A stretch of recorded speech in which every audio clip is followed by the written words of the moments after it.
Magandang umaga po sa inyong lahat. Ako pong muli si Pastor Bong, bumabati ng isang mapagpalang Tuesday morning sa ating lahat. Ayan na, nag-Tuesday na naman tayo mga kapatid. Ang bilis na naman ng araw na yan. And we are continuing our brand new series, Jesus from Genesis to Revelation. Jesus from Genesis to Revelation. Ready na ba kayo? I-ready nyo na yung inyong ballpen at ang inyong mga papel, mga kapatid, because medyo mahaba ito. But we'll try to finish it 9 or 9:05 because I don't want to take much of your time. I want you to open your Bible in the book of Genesis, chapter 22, verse 12 to 13. Ito ang ating foundational verse. Dito ko kayo uumpisahan ngayon. Genesis 22, verse 12 to 13. Do not lay a hand on the boy, he said. Do not do anything to him. Now I know that you fear God, because you have not withheld from me your son, your only son. Abraham looked up, and there in a thicket he saw a ram caught by its horns. He went over and took the ram and sacrificed it as a burnt offering instead of his son. Sa verse na bababasa natin mga kapatid, before that particular verse on 12 and 13, kung babasahin natin ang verse 2 ng Genesis 22, sabi ni Lord doon, Then God said, Take now your son, your only son Isaac, whom you love, and go to the land of Moriah, and offer him there, as a burnt offering on one of the mountains of which I shall tell you. Ang hirap yata nito. Tagalogin natin. Kunin mo ngayon ang iyong anak, ang iyong kaisa-isang anak na si Isaac, na iyong minamahal, at pumunta ka sa lupain ng Moriah. Tandaan niyo yung word ng Moriah, i-ano ko sa inyo yan, i-expound ko sa inyo. At pumunta ka sa lupain ng Moriah, ialay mo siya bilang handog na susunugin sa itaas ng isa sa mga bundok na aking sasabihin sa iyo. At pagdating na sa 12 and 13, God Himself, in the form of an angel, sabi sa kanya, ay sinabi, huwag mong sasaktan ang bata o gawan man siya ng anuman, sapagkat ngayon ay nalalaman ko na ikaw ay takot sa Diyos at hindi mo ipinagkait sa akin ang iyong anak, ang iyong kaisa-isang anak. Kaya tumingin si Abraham at nakita niya isang tupang lalaki sa likuran niya na ang mga sungay ay sumabit sa mga tinik. Lumapit si Abraham at kinuha ang tupa at siyang inialay na handog na susunugin kapalit ng kanyang anak. Pagpalain papay ng Diyos sa iyong mga salita. Use me as your footstool, Lord God. Anoint me in Jesus' name. Amen. Anyone who has ever seen a picture of the holy city of Jerusalem has most likely seen the Golden Domed Mosque of Omar. Nung panahon na merong napakagandang temple, a picture of the holy city of Jerusalem. Kung titignan natin sa modern days, ngayon may nakatayo dyan. Okay? Yung Mount Moriah na yan, I'd like to share this to you para magkaroon tayo ng kaalaman about dyan sa Mount Moriah na yan. Yung Jerusalem Temple, nung panahon na yun, the holy city of Jerusalem, hindi man natin naabutan yung magandang templo ng Panginoon Diyos noon. Pero sa panahon ngayon, may nakatayo dyan na templo sa Mount Moriah. Ang tawag dyan, Dome of the Rock. The Golden Domed Mosque of Omar. Okay? O tawag nila Dome of the Rock. It is sitting at the center stage and shining in the bright Middle Eastern sun on the top of Mount Moriah. Opo, nandyan yan sa top, sa tuktok ng Mount Moriah. Yung tinatawag na Dome of the Rock. Hindi ko nga lang naipakita dito yung picture. Okay, let me just show this to you ha. Prepare ko lang mamaya. So, yung Dome of the Rock na yan, kung makikita natin, pag sikat ng araw, nagniningning yan. It is shining brightly. Yung tinatawag na Middle Eastern sun, pag tinamaan ng araw yan, napakaliwanag po niyan. Ano ang significant ng Mount Moriah? Sa pag-aaralan natin ngayon, Ano ang significant nito? Bakit kailangan nating maintindihan? Punta muna tayo kay Abraham at saka kay Isaac. Pagdating sa Mount Moriah, in the book of Genesis, itong binasa nating chapter 22. And in verse 1 and 2, binanggit yung Mount Moriah. Dalhin mo siya ron sa tuktok ng bundok ng Moriah. God tested Abraham by commanding him to sacrifice his beloved son Isaac as what? As a burnt offering. And Abraham obediently journeyed to the land of Moriah. Sumunod si Abraham, pumunta siya, umakyat silang mag-ama doon sa Mount Moriah where he prepared to carry out the command of the Lord in his life. So, traditionally, Mount Moriah identifies it as the location of this what? Remarkable event that symbolizes Abraham's trust and faith in God. So pag narinig natin yung Mount Moriah, isipin mo kaagad, dito umakyat si Abraham at si Isaac. Yang Mount Moriah na yan mga kapatid, as a symbol of the unwavering faith and trust of Abraham to God. Pagdating naman sa medyo umabante na tayo ng konti, okay? Alam niyo ba na yung Solomon's Temple, nandyan din yan sa Mount Moriah. During King Solomon's reign, Mount Moriah became the site of the first temple. O kita nyo ha, background na naman ito para maintindihan nating lahat. Yung tinatawag na Solomon's Temple, nandyan yan sa Mount Moriah. Yan yung the site of the first temple. Ang tawag ng mga Hebrews dyan is Beit Hemikdash. Beit Hemikdash ang tawag dyan in Hebrew. Okay? And it was completed, yung first site temple na yan ni Solomon during the 957 before Common Era. Bago pa ang sibilisasyon. Natapos na yan. And that Solomon's temple became the central place of worship for the Israelites. Because it was the house of the covenant and it symbolizes God's presence among His people. So, kay Abraham, lugar yan kung saan naipakita, nakilala yung katapatan ni Abraham na umakyat silang mag-ama. Mount Moriah is the same place para kay King Solomon. Ito pa isa. Para maintindihan ninyo ha, verse 2 pa lang tayo. Okay. Jesus and Golgotha. In the New Testament, mga kapatid, Jesus' crucifixion occurred on a hill outside Jerusalem na ang tawag doon ay Mount Golgotha. Many scholars believe that Golgotha is the same location as Mount Moriah. And it emphasizes its role in the narrative of redemption. At ipinakikita sa atin na ang Mount Moriah ay mayroong participation when it comes to the cross of Christ, to the Calvary of Christ, and the redemption blood of Jesus Christ. Because it parallel between Isaac and Jesus. Bakit? Okay, matututunan nyo ito ha. Sinishare ko sa inyo yung aking mga napag-aralan. Bakit ito pumapantay kay Isaac at kay Jesus Christ? Because they are both beloved sons of their father. Nakukuha natin? Si Jesus Christ ipinako sa cross. Nasa likod ni Jesus Christ yung cross na yun, dun sa Mount Moriah.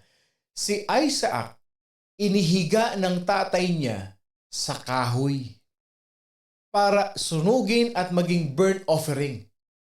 At itong dalawang anak na ito, Jesus Christ, the Son of God, Isaac, the son of Abraham, they are both crying out to their father. At ito pa maganda. Si Jesus Christ, He carried the cross up to the Mount of Golgotha in that Mount Moriah where Golgotha is located. Isaac, commanded by his father to carry the woods that will be used to him for burnt offering. Jesus is the ultimate sacrificial lamb. He wore the crown of thorns on this hill. Mga kapatid, dito pa lang may matututunan na tayo. Ito yung sinasabi ko sa inyong types, shadows, and prophecies.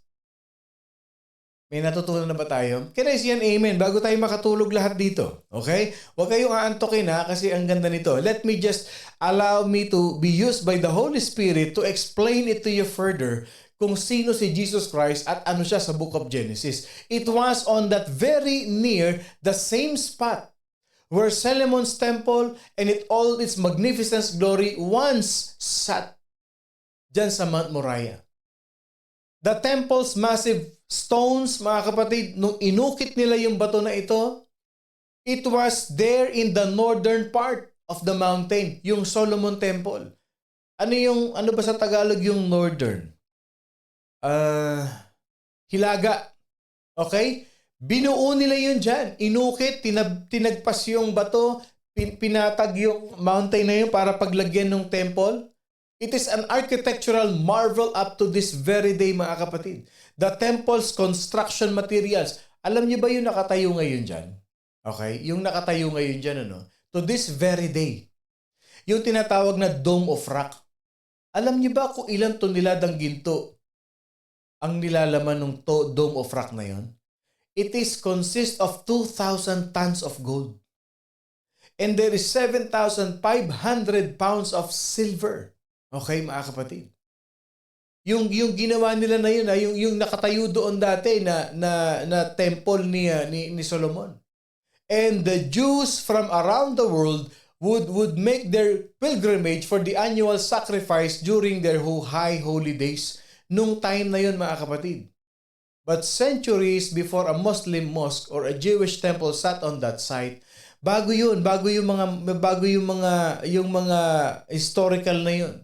Okay? Yung Dome Rock na yan na may ginto, yung Solomon's Temple na libu-libong tonelada ng ginto ang nakalagay dun sa temple na yon, mga kapatid.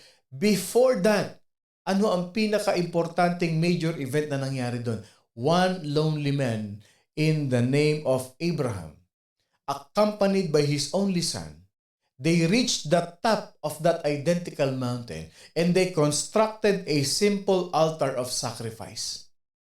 God had promised Abraham that he was the one chosen to be the father of great nation, a nation whose descendants would be as numerous as the stars of the heavens. Si Abraham na pinangakuan ng Panginoon Diyos, ikaw ang magiging ama ng lahat ng nasyon sa buong mundo.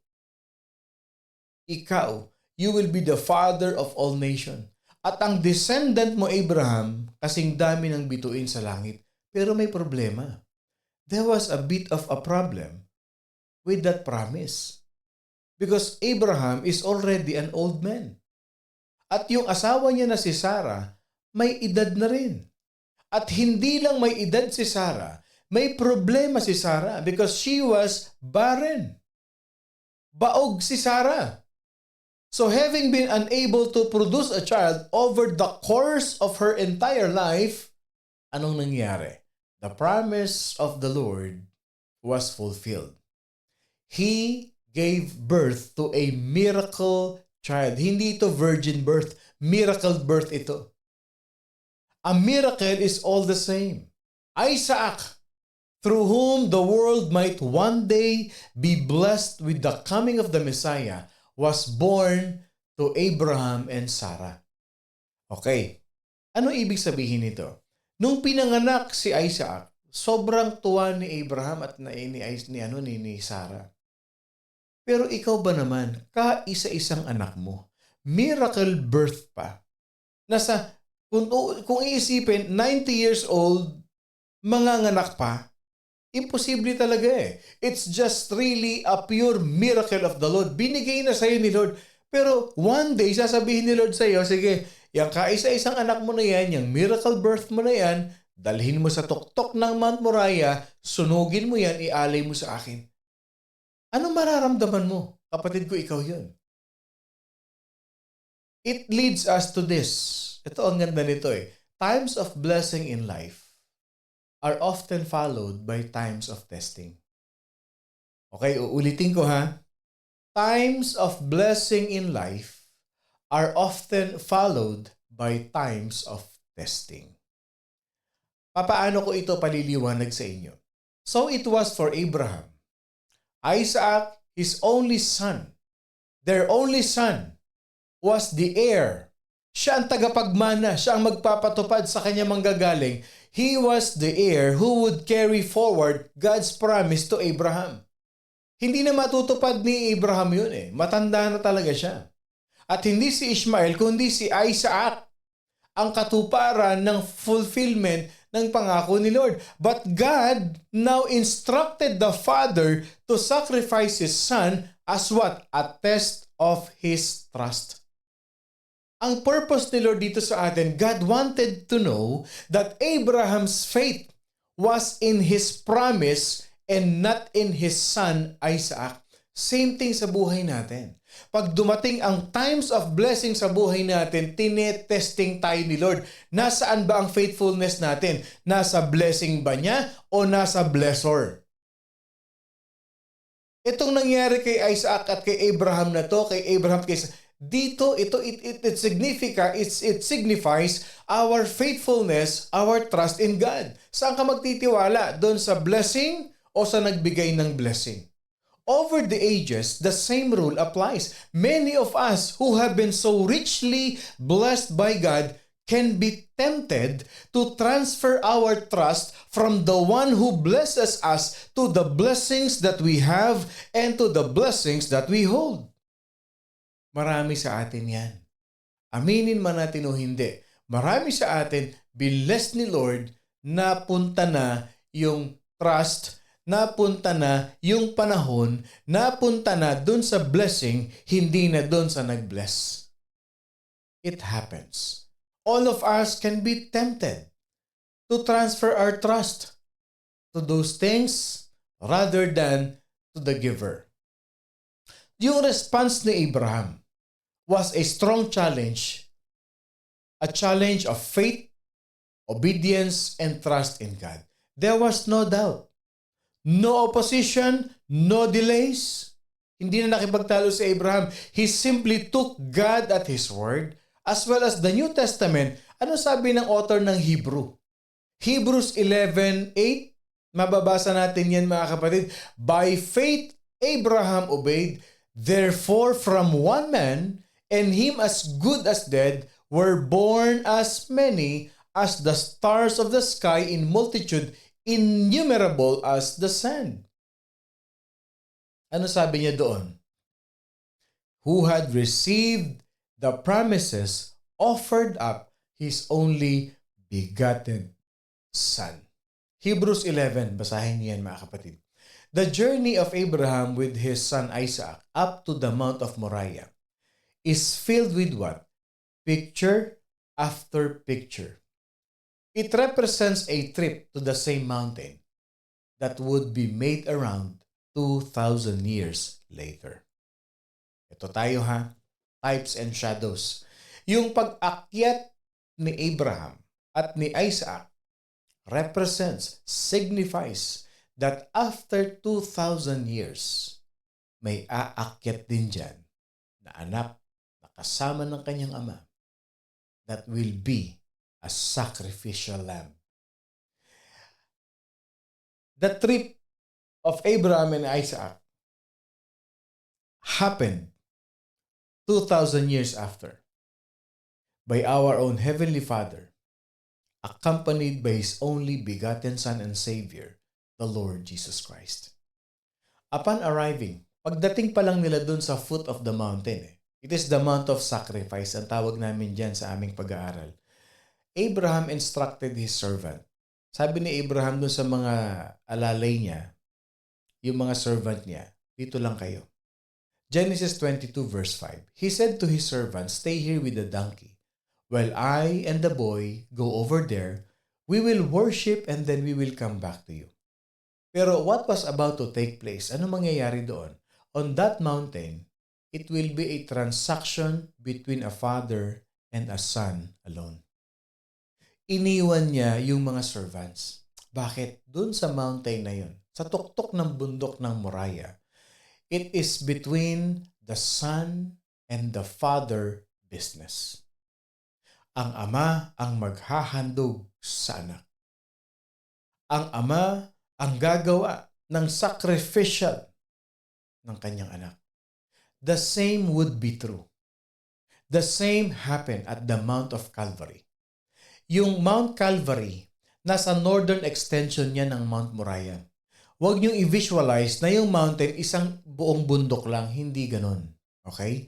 Pag sinabi nating Mount Makiling, sa palibot ng Mount Makiling, may iba-ibang lugar yan. Pero it is covered, it is sakop yan ng Mount Makiling or Mount Baldy or Mount, kung anumang mount yan. Maraming area yan, may east, south, north, west yan. So itong Mount of Calvary, it is the northern extension of Mount Moriah. Okay? The same would be true with Jesus Christ. During those 3 hours of darkness when Jesus Christ was on the cross, God the Father and God the Son did their business alone. Silang mag-ama ang nag-uusap. Yung 3 oras na nakapako ang ating Panginoon Diyos sa krus, mga kapatid, it is between God the Father and God the Son. And the passion of those hours was indescribable. Hindi mo kayang ipaliwanag. Ano ang namamagitan sa Diyos Ama at sa Diyos Anak? The final sacrifice for the sins of the world was being made on that particular day. God closed the door to all human eyes and turned out the lights of heaven during that time. For 3 hours, the eternal transaction for your sin, for my sin, was between the Father and the Son alone. Tignan niyong mabuti. Yung verse 6, sabi niya, Abraham took the wood for the burnt offering and placed it on his son Isaac. And he, si Abraham ito himself carried the fire and the knife. Ang may hawak nung apoy at nung kutsilyo na gagamitin sa kanyang anak, si Isaac ay si Abraham. At yung apoy na gagamitin, yung kahoy na gagamitin panggatong sa kapag-aalay sa anak niya, sino may hawak? Si Isaac. As the 2 of them went on together, he took the wood of the burnt offering and laid it on Isaac, his son. As they journeyed up the mountain, mga kapatid, anong nakikita natin dito? This is a picture, this is a foreshadow of the divine side of Calvary. This is the foreshadow of the holiness of that magnificent event in the Mount of Calvary. Kahit isipin nating mabuti, much of our thoughts concerning the cross are from the human side, what it means for us, pero tignan natin yung divine side. Ang ibig sabihin nun, katubusan nung ating mga kasalanan Yan yung ating human side for us to be redeemed. But look at the divine side. I want you to look at the Father's heart. Yung puso ni Abraham. I want you to look at the Father's heart as He placed the wooden cross upon the bruised and bloodied back of His Son. And watch as He carried up the way to Golgotha, the place of execution. Yung puso ni Abraham, sa tingin nyo ba, alam niya yung gagawin niya kay Isaac doon sa bundok? Sa tingin nyo ba mula nung unang hakbang niya paakyat sa bundok, anong nararamdaman ni Abraham? What is the Father's heart? Offering His only begotten Son. Same thing with God. Sa tingin mo nung pinapasan ni Jesus Christ yung cross na yun, paakyat sa bundok ng Golgotha at the Mount of Calvary where He will be crucified, anong nararamdaman ng God the Father? Isaac bearing the wood for the sacrifice upon his back, tinanong niya yung tatay niya Yung verse 7 and 8, tinanong niya yung tatay niya, sabi niya, where is the lamb for a burnt offering? Verse 7 and 8, Isaac spoke and said to his father Abraham, Father, sabi ni Abraham, yes, my son. Sabi ni Isaac, the fire and wood are here. But where is the lamb for the burnt offering? Abraham answered, verse 8, God Himself will provide the lamb for burnt offering, my son. Sinabi ni Abraham, anak ko, ang Diyos ang magkakaloob ng korderong handog na susunugin. And the truth is this, God Himself, Jesus Christ, will be the lamb. He is the sacrifice for our sin. It was of this very event and to these very words that Jesus addressed the Jews, saying, "Your father Abraham rejoiced to see my day." John chapter 8 verse 56. Your father Abraham rejoiced to see my day, and he saw it and was glad. Natuwa si Abraham sa nakita niya. Bakit? Merong ram offering. When they arrived in the summit at the top of Mount Moriah, Abraham, he meticulously built an altar. He arranged the wood para sa burnt offering at ilagay niya si Isaac doon. He laid Isaac upon the altar. At anong ginawa niya? In Genesis 22 verse 10, he stretched out his hand and took the knife to slay his son. Handa niya nang patayin yung anak niya. But immediately, the angel of the Lord, the pre-incarnate Christ Himself, called to him from heaven. Anong sabi sa kanya ng ating Panginoon Diyos? Do not lay your hand on the lad. Huwag mong lalapatan ng kamay mo ang batang yan. For I know that you fear God, since you have not withheld your son, your only son, from me. Then Abraham lifted his eyes and looked, at nakita niya yung ram offering. Sino nag-provide? Si Lord. Story after story, symbol after symbol, types after types, shadow after shadows, it's all about Jesus Christ. Sino nag-provide ng lamb para sa ating kasalanan? Si Lord, ang ating Ama na nasa langit. Sino ang nag-provide kay Abraham ng lamb na susunugin? Si Lord. Nakita niyo yung faithfulness ni Abraham? Sabi ni Abraham, ang Diyos ang magkakaloob ng korderong handog na susunugin. God will provide the lamb of offering. So Abraham took the ram instead of his son. Alam mo, yung imagination natin can only wonder what must have been racing or happening through the mind of Abraham that day. 50 years before, pinrami siya na magkakaanak siya. 30 years ang lumipas and God repeated the promise. Church, it would take a miracle, but Abraham believed. Sabi ni Paul sa Romans 4:3, Abraham believed God, and it was accounted to him for righteousness. God always kept His word. God kept His word. And Isaac was born and he grew up. Then God tested Abraham. And when he kept the faith, God provided a what? A substitutionary atonement for our sin, sacrifice a ram for Abraham. That ram is a beautiful picture of our Lord Jesus Christ. Mga kapatid, you and I, we deserve to die.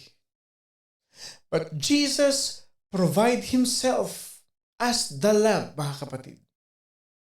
He went up to Calvary. He took our place. He bore our sin.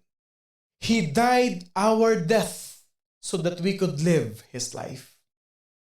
He took our sin so we could take His righteousness. He is our substitutionary sacrifice. He is our all-sufficient Savior. And Abraham called the name of that place, the Lord will provide.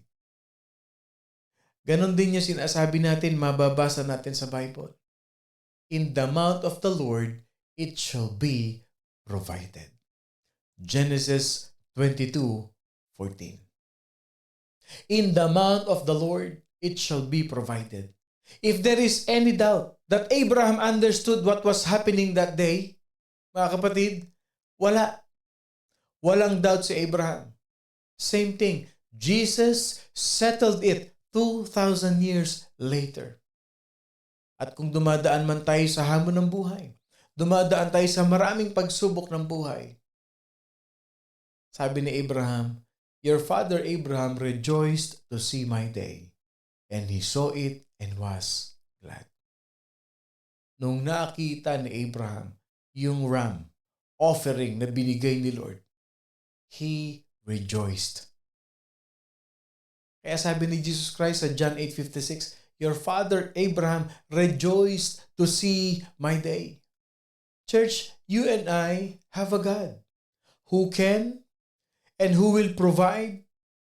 And He is our God who provided Himself as the atonement of our sin. Kung yung sarili nga niya ibinigay sa atin, mga kapatid, ano pa yung ibang bagay na hinihingi natin kay Lord? He can give it. He can answer it. He can provide it. It makes sense that when Jesus emerged from the shadow of the carpenter's shop and He appeared in the Jordan Valley, karpintero from the shadow of being carpenter, and He emerged at the Jordan Valley, ano sabi ni John the Baptist sa kanya? Di ba tinuro siya ni John the Baptist? Behold, the Lamb of God who takes away the sin of the world. Because in the book of Genesis, He is the Ram, He is the Lamb of God who will redeem humankind. Yes, I want you to know this by heart. We can find Jesus Christ in every book of the Bible. Sometimes in types, sometimes in shadows, and sometimes in prophecies. And here in Genesis, He is the ram at Abraham's altar. And He became a substitutionary sacrifice for Isaac. He is the lamb who was slain for you and for me and the whole morning devotion family and the whole humanity. He is the ram at Abraham's altar. My prayer and my desire, mga kapatid, is we have been enlightened, may natutunan tayong lahat sa ating napag-aralan ngayong umaga in the book of Genesis. Can I see an amen to that? Can I see an amen sa mga kapatid nating hindi nainip, hindi inantok, hindi natulog? Amen to that. Bukas po, paganda ng paganda yung ating pag-uusapan. Ang panalangin ko, laging i-acknowledge, i-appreciate, i-offer ang buhay natin, unahin lagi si Jesus Christ because He Himself offered Himself, His life for us para magkaroon tayo ng maganda, masagana, mabuti at mapagpalang buhay. Tayo po'y manalangin, mapagpalang Ama, maraming salamat sa umagang kay ganda. Na sa book of Genesis, we have learned a lot from you, Father God. We give you all the glory and the honor, Panginoon Diyos. Continue to fill us with your knowledge, with your truth, with your spirit. At Lord, dalangin ko, patuloy mo po akong gamitin, Panginoon Diyos, Lord God. Patuloy niyo po pong gamitin ang morning devotion na ito upang ang bawat isa sa amin, Panginoon, ay lalong mapalapit sa iyo. Magkaroon kami ng hunger, magkaroon kami ng excitement na basahin ang iyong mga salita sa araw-araw. We give you all our honor, Lord God, the highest praise. In Jesus' name we pray. Amen and amen and amen. Ang panalangin ko at sana marami tayong natutunan ngayong araw na ito, mga kapatid. Ako pong muli si Pastor Bong, bumabati na isang mapagpalang Tuesday morning sa ating lahat. Laging tatandaan, He is the Ram at Abraham's altar in the book of Genesis. At wag na wag kakalimutan, mga kapatid, we are indeed blessed by God. I love you all with the love of the Lord.